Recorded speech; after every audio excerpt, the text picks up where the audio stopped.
Welcome back, everyone, to another episode of Psychocinematic. Today we'll be covering the movie One Bedroom, written and directed by David Marmor. And as always, spoilers ahead.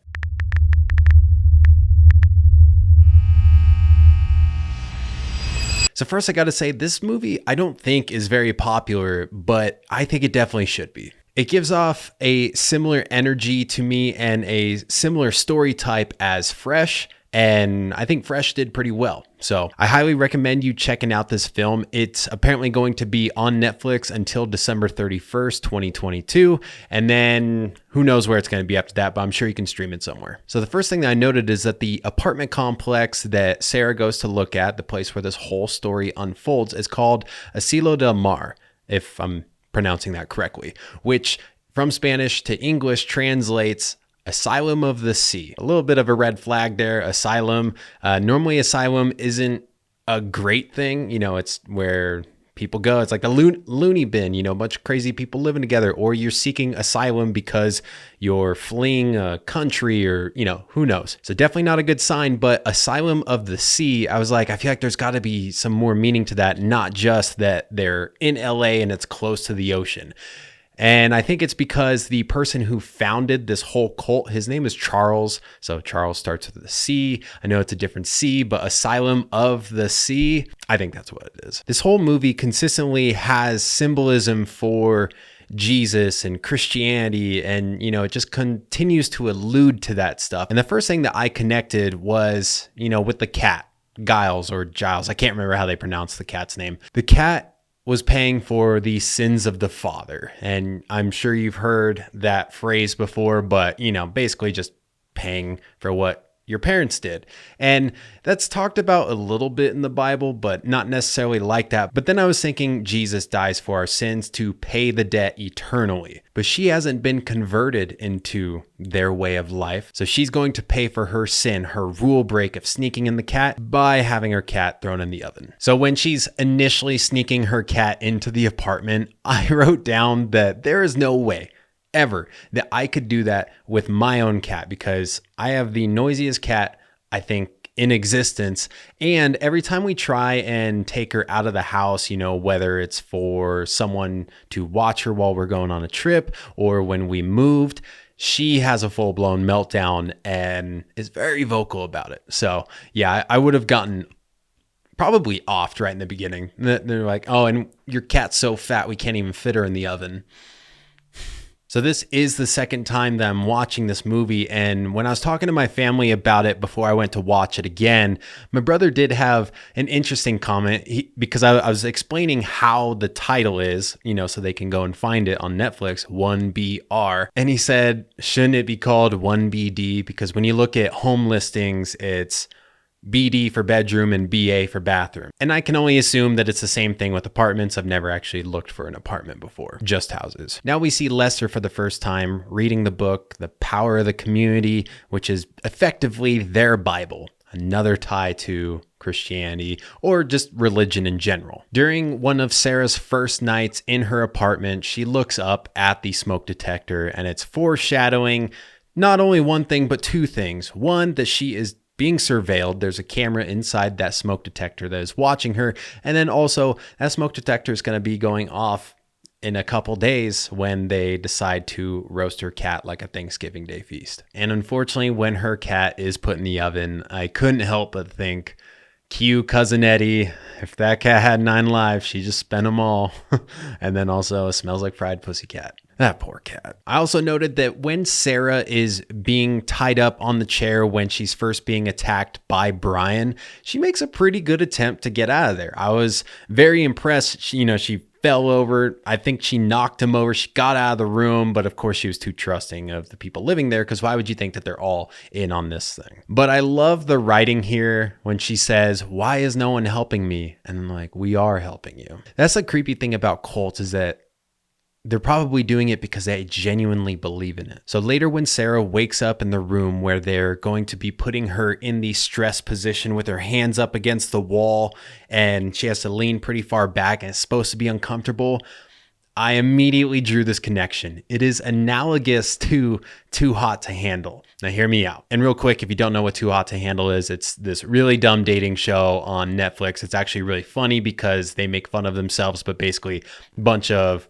hot people go onto this island thinking they're about to go on this giant sexcapade and they're just going to have a great time, only to find out that there's prize money involved and they're not allowed to have sex at all. For Sarah, we got the stress position. For Too Hot to Handle, that stress position is not being able to have sex. And then when the lights go off, she is allowed to rest. And on Too Hot to Handle, when the green light goes off on your watch, you're allowed to have sex. Not to mention, there are punishments when you don't listen to Jerry's, the head of this cult, his rules, his methods, or Lana's rules and methods. And there's definitely some contestants on Too Hot to Handle that would probably kill to be in that stress position, leaning up against the wall.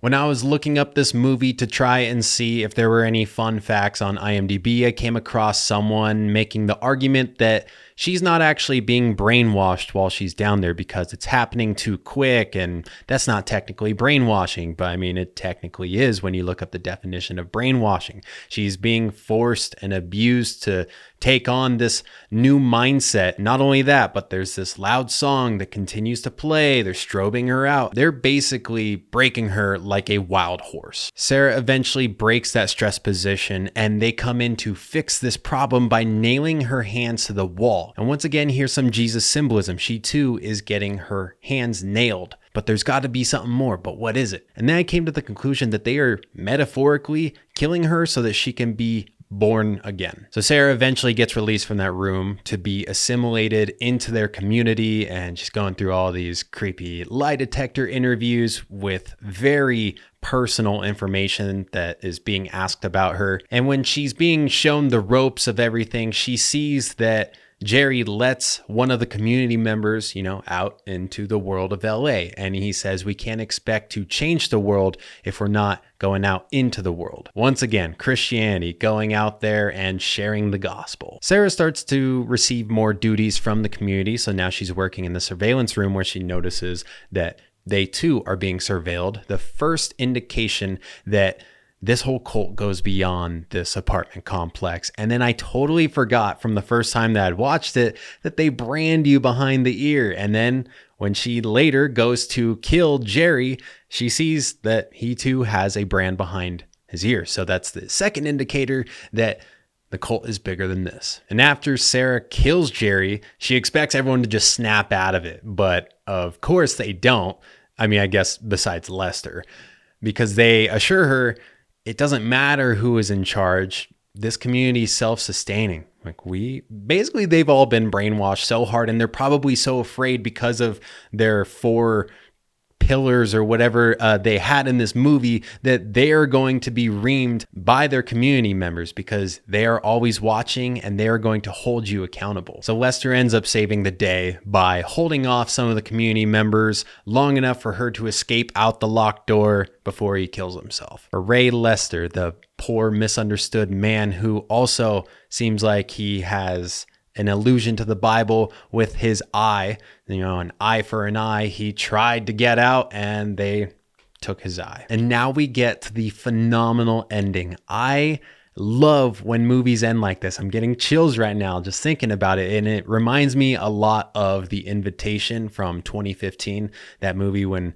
the cult starts to rise up and then look over at the Hollywood Hills and they see all the same red lanterns going off because all these cult members are doing the exact same thing, killing their whole dinner party and whatnot.